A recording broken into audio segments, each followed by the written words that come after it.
I'm about to start chapter 5 in Sartor Resartus by Thomas Carlyle in his first book. So, first book, chapter 5. The World in Clothes is the title. Quote, as Montesquieu wrote a spirit of laws, as Montesquieu wrote a spirit of laws, observes our professor, so could I write a spirit of clothes. Thus, with an esprit de loi properly an esprit de coutume, we should have an esprit de costume. For neither in tailoring nor in legislation does man proceed by mere accident, but the hand is ever guided on by mysterious operations of the mind. In all his modes and habilitatory endeavors, an architectural idea will be found lurking. His body and the cloth are the site and materials whereon and whereby his beautified edifice of a person is to be built. Whether he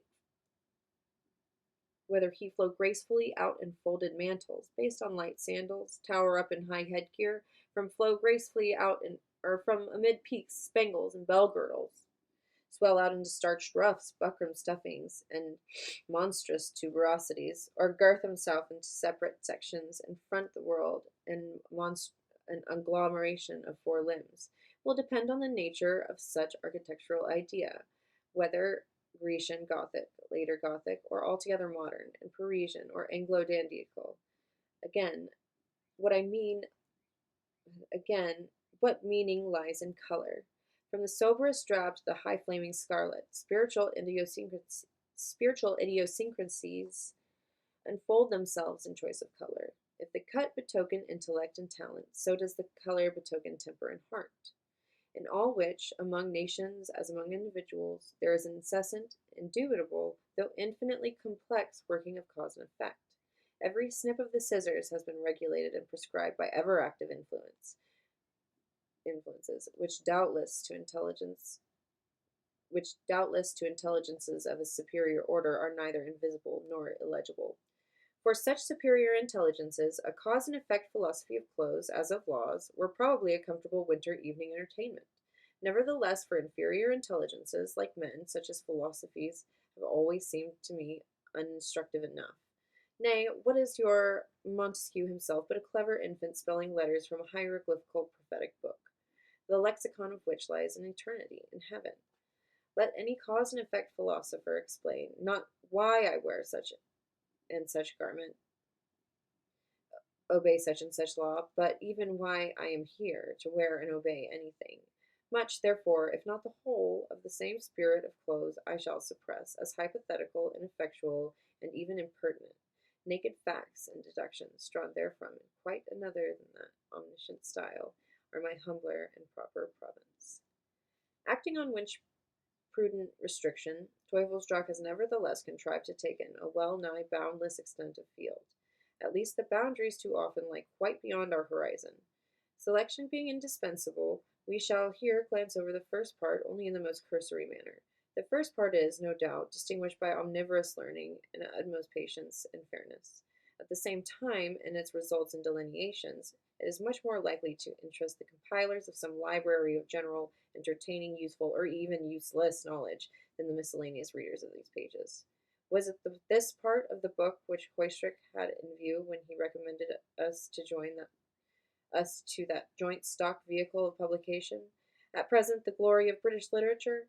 If so, the library editors are welcome to dig in it for their own behoof. To the first chapter, which turns on paradise and fig leaves, and leads us into interminable disquisitions of a mythological, metaphorical, cabalistico-sartorial, and quite antediluvian cast, we shall content ourselves with giving an unconcerned approval. Still less have we to do with Lilith, Adam's first wife, whom, according to the Talmudists, he had before Eve, and who bore him in that wedlock the whole progeny of aerial, aquatic, and terrestrial devils, very needlessly, we think. On this portion of the work, with its profound glances into the Cadmon, or primeval element, here strangely brought into relation with Nifl and Muspel, darkness and light, of the antique North, it may be enough to say that its correctness of deduction and depth of Talmudic and rabbinical lore have filled perhaps not the worst Hebraist in Britain, with something like astonishment. But, quitting this twilight region, Teufelsdrock hastens from the Tower of Babel to follow the dispersion of mankind over the whole habitable globe. Walking by the light, Oriental, Pelasgic, Scandinavian, Egyptian, Otahitian, ancient and modern researches of every conceivable kind, he strives to give us in compressed shape, as the Nurnbergers give Orbis Pictus and Orbis Vestidus, or view of the costumes of all mankind, in all countries, in all times. It is here that the antiquarian to the historian we can triumphantly say, fall to, here is learning, an irregular treasury, if you will, but inexhaustible as the hoard of King Nibelung, which 12 wagons in 12 days, at the rate of 3 journeys a day, could not carry off.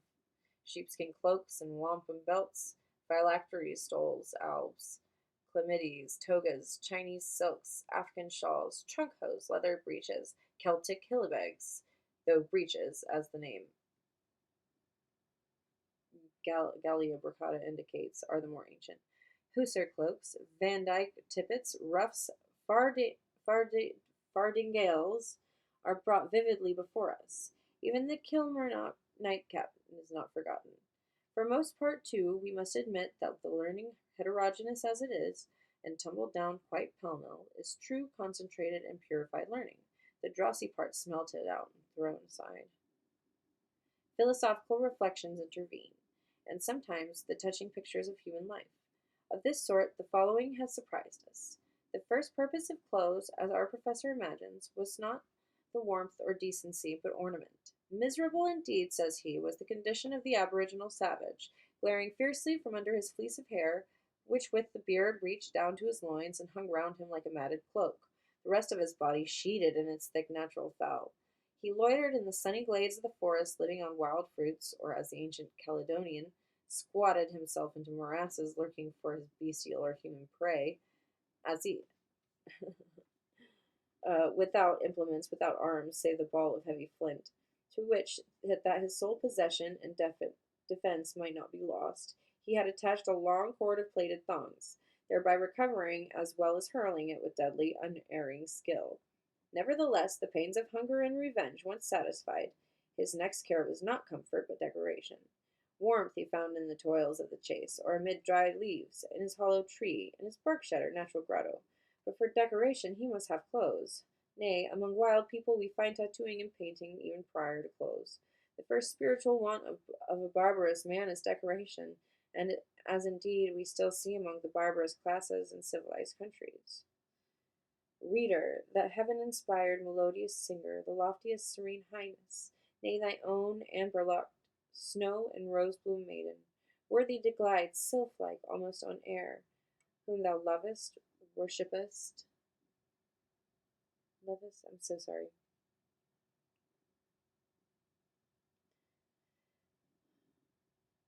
whom thou lovest, worshippest as divine presence, which indeed, symbolically taken, has descended, like thyself, from that same hair-mantled, flint-hurling, aboriginal anthropophagus. Out of the eater cometh forth meat, out of the strong cometh forth sweetness. What changes are wrought, not by time, yet in time. For not mankind only, but all that mankind does or beholds is in continual growth, regenesis, and self-perfecting vitality.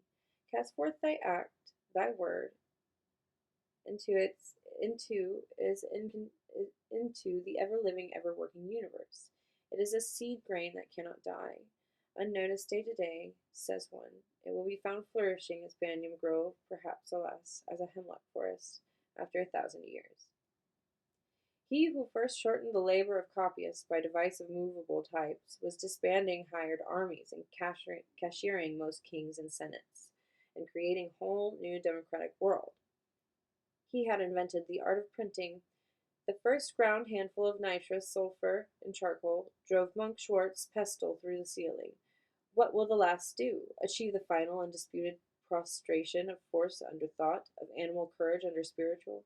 A simple invention it was in the old world grazier, a sick lugging of his slow ox about the country till he got it bartered for corn oil, to take a piece of leather, and thereon scratch or stamp the mere figure of an ox or picus, put it in his pocket, and call it pecunia, money. Yet hereby did barter grow.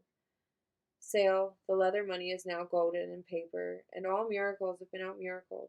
For there are Rothschilds and English national debts, and whoso has sixpence is sovereign to the length of the sixpence over all men, commands cooks to feed him, philosophers to teach him, kings to mount guard over him to the length of the sixpence.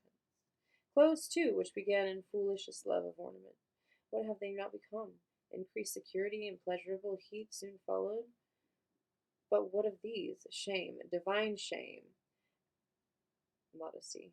As yet a stranger to the anthropophagus bosom, arose the mysteriously under clothes, a mystic grove encircled shrine for the holy in a man. Clothes gave us individuality, distinction, social polity. Clothes have made men of us. They are threatening to make clothes screens of us. Polity. Clothes have made men of us. They are threatening. But on the whole, continues our eloquent professor, man is a tool-using animal. Weak in himself and of small stature, he stands on the basis, at most, for the flattest soled of some half-square foot, and securely enough has to straddle out his legs, lest the very wind supplant him. Feeblest of bipeds, 3 quintals are a crushing load for him. The steerer of the meadow tosses him aloft like a waist rag. Nevertheless, he can use tools. He can devise tools. With these granite mountain melts into light dust before him. He needs glowing iron as if it were soft paste. Seas are his smooth highway, winds and fire his unwearying steeds. Nowhere do you find him without tools. Without tools he is nothing. Without tools he is all. Here may we not, for a moment, interrupt the stream of oratory with remark that this definition of the tool-using animal appears to us of all that animal sort considerably the precisest at best. Man is called a laughing animal, but do not the apes laugh or attempt to do it, and is the manliest man still the greatest and oftenest laughter? Teufelsdrockh himself, as we said, laughed only once. Still less do we make of that other French definition of the cooking animal, which, indeed, for rigorous scientific purposes, is as good as useless. Can a Tartar be said to cook when he only readies his steak by riding on it? Again, what cookery does the Greenlander use, beyond stowing up his whale blubber, or as a marmot in the like case might do? Or how would Monsieur Oud prosper among those Orinoco Indians who, according to Humboldt, lodge in crow nests on the branches of trees, and for half the year have no victuals but pipe clay, the whole country being under water? But, on the other hand, show us the human being of any period or climate without his tools.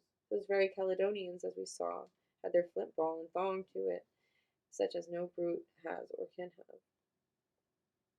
Man is a tool-using animal, concludes Teufelsdrockh in his abrupt way, of which truth clothes are but one example, and surely, if we consider the interval between the first wooden dibble fashioned by man and those Liverpool steam carriages or the British House of Commons, we shall note what progress he has made. He digs up certain black stones from the bosom of the earth and says to them, "Transport me and this luggage at the rate of 5 miles an hour," and they do it. He collects, apparently by lot, 658 miscellaneous individuals and says to them, "Make this nation toil for us, bleed for us, hunger and sorrow and sin for us." And they do it. That concludes chapter 5.